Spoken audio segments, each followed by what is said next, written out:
Hello दोस्तों। आज मैं एक 10 जनरेशन प्रोसेसर लेके आया है जो कि मैंने अमेज़न से बाई किया था बहुत ही सस्ता दामों में। तो उसका हम फुल अनबॉक्सिंग करेंगे, तो आप लोग वीडियो पे बने रहिए।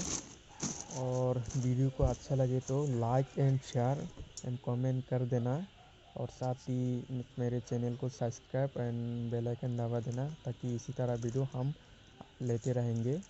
तो चलिए शुरू करते हैं ये वीडियो।